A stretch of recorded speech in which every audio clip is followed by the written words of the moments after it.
Welcome back, everybody, for another deep dive. You guys have given us a really wild mix of sources today. Oh, yeah. We've got like German rap lyrics, hmm diary Yeah. excerpts, Yeah. literary criticism, the whole works. Mm.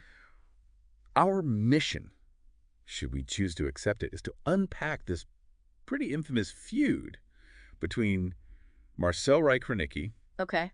a giant in the world of German literary criticism, and Martin Walser, a super celebrated author.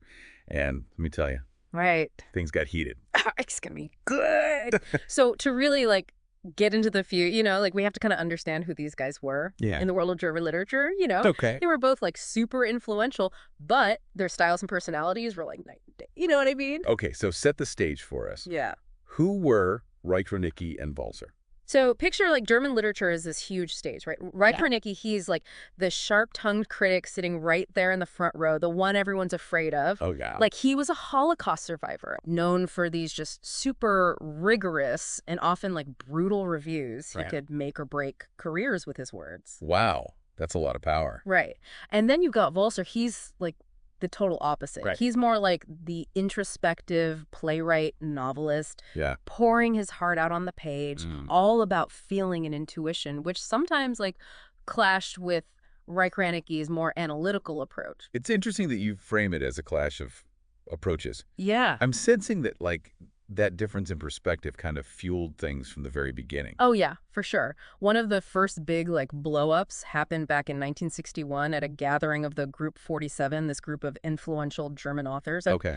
And Walser, feeling the pressure, of all this critical scrutiny, he lets loose and calls critics Lumpenhund, which I know, right? I love how German just sounds so, forceful. It's a strong word. Oh, yeah.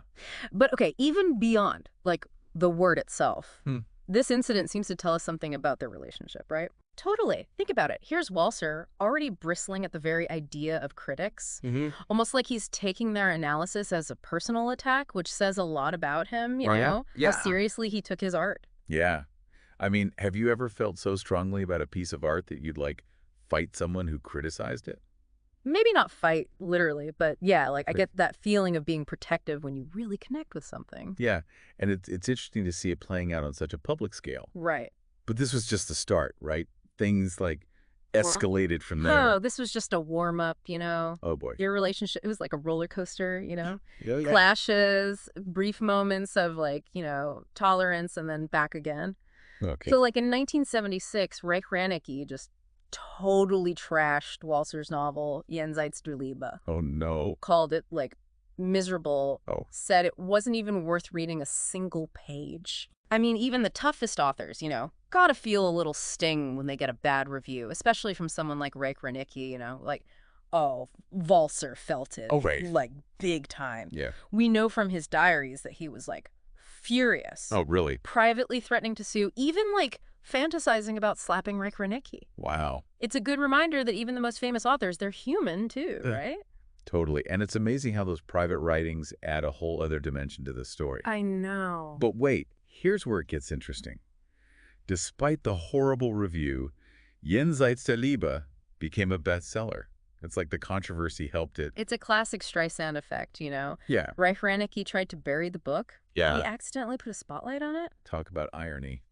But hold on, the story gets even crazier, right? Yeah. Didn't Reich-Ranitzky actually praise Walser a few years later? Yep.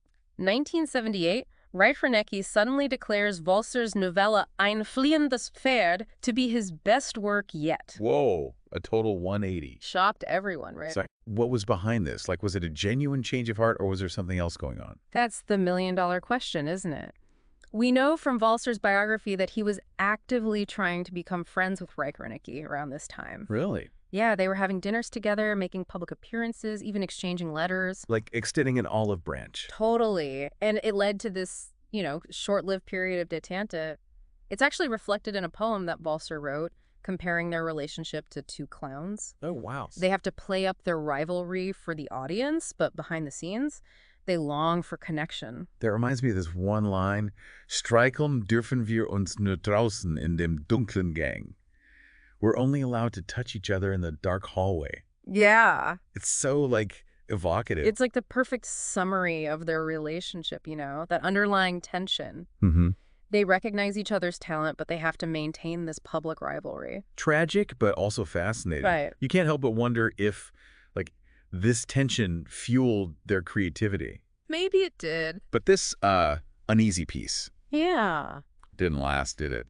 Sadly, no. Oh, no. Their relationship was about to take another dark turn, starting with Walser's 1998 novel Ein Springender Brunnen. Ooh. I have a feeling this is where things get really complicated. It is. So tell me more about this novel and how it blew everything up again. So Ein Springender Brunnen, it's where, the personal and the political really collide. Uh-huh. It's semi-autobiographical, right? Mm. Exploring Walser's youth, during the Nazi era. Wow. But the way he went about it, Yeah. depicting this really sensitive period, it caused a lot of outrage. I can imagine. Yeah. So how did this novel, which is so personal, become such a huge public controversy? Well, see, Walser, he kind of chose to, portray his experiences without directly condemning or analyzing the Nazi regime. Oh, wow. And this silence, you could call it, on the moral implications, it Yeah. made people really uncomfortable. Yeah. Especially Ray Kranicki, given his own history.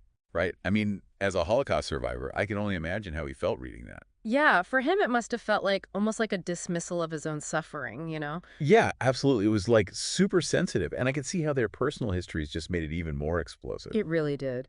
And there's another layer to this, right? They both published their autobiographies at almost the same time. Oh, yeah, that's right.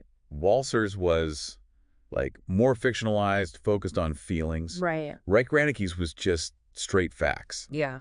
Almost like they were competing to tell their stories, their truths to the world. Totally. Okay, so tensions are already sky high. Mm-hmm. And then Walser publishes his 2002 novel, Tod eines Kritikers. Literally, death of a critic. Yeah. This wasn't just a literary spat anymore. It was a full-on attack. It was. And the main character, a lot of Yeah. people saw him as a caricature of Ray Kranicki. Oh, wow. Power-hungry, vindictive, Oof. And to top it all off, he meets a pretty nasty end. Yikes. The novel, ignited this firestorm, I bet. accusations of anti-Semitism, the whole 9 yards. Wow. This went way beyond, your typical literary feud. Yeah. It became this national debate about free speech, the legacy of the Holocaust, everything. Wow, the stakes just got so high. They did. It's amazing how it tapped into these anxieties that were already there in German society. Yeah, totally. But hold on. Amidst all this controversy, Yeah. a surprising voice emerged in Walser's defense. Oh, really? Marcel Reich-Ranicky himself. What? Yeah, he publicly denied the accusations of anti-Semitism against Walser. Huh, that's interesting. He'd actually done the same thing a few years earlier when Walser got backlash for his Friedenspreis read. Wait, hold up. What was the Friedenspreis read again? Oh, right, sorry. Yeah. It's the speech given by the winner of the German Book Trade's Peace Prize. Right, right. And some people felt that Walser's speech kind of downplayed the Holocaust. Oh, wow. I can see how that would be controversial. Yeah. And even though Reich-Ranicky and Walser, were at odds, Yeah. Reich-Ranicky felt like he had to speak out against those accusations. Yeah. So twice he defends Walser against these charges of anti-Semitism. Exactly. It's like he could set aside their personal stuff to, stand up for what he thought was right. Yeah. That's a lot of integrity. I know, right? But think about it from Walser's perspective. Oh yeah. To be, attacked in a novel and then defended by the same person, Mm-hmm. that's got to be complicated. Talk about a mix of emotions. It must have been humbling, maybe even embarrassing, Right. It really highlights just how tangled their relationship was. Absolutely. It wasn't just animosity. There was respect there, maybe even a sense of obligation. Yeah, it kind of reminds me of that line from Walser's poem. Which one? We're only allowed to touch each other in the dark hallway.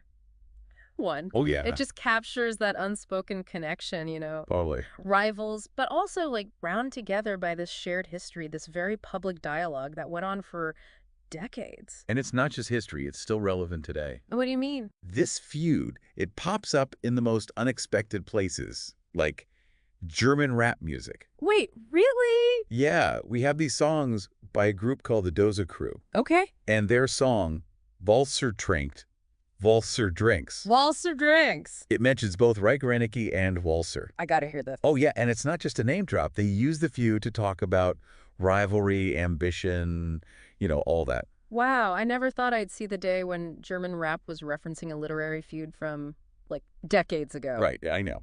Let's take a quick listen. Okay.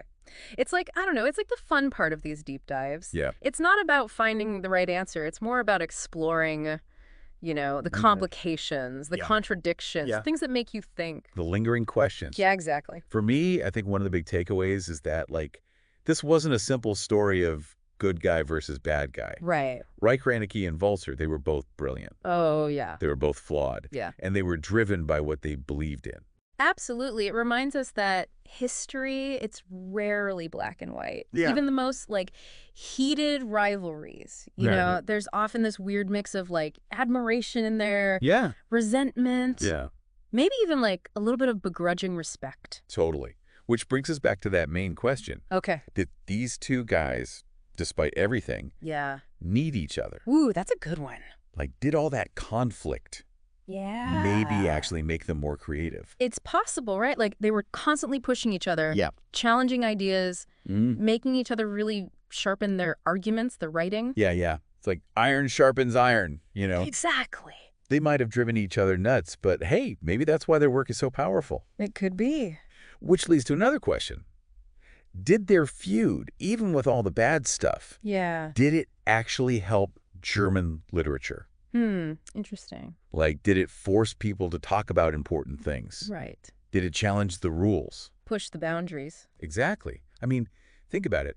We've covered so much. I know, it's a lot. From those first fights back in the 60s, through all the ups and downs of their relationship. Yeah, the reviews, the attempts at making up. All the way to, rap songs about them today. That's crazy. I know. What a ride. So, to everyone listening, Yeah. this is just the beginning. We've just scratched the surface here. Right. There's so much more to discover in these sources. Keep digging. Read the books. Listen to those rap songs. Check out the diaries. Oh, yeah. The diaries are juicy.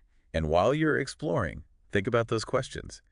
Did Reich, Reinecke, and Walser need each other? Yeah. Did their fight make German literature better? What do you think? Come to your own conclusions. Debate it, It's what these deep dives are all about. Exactly.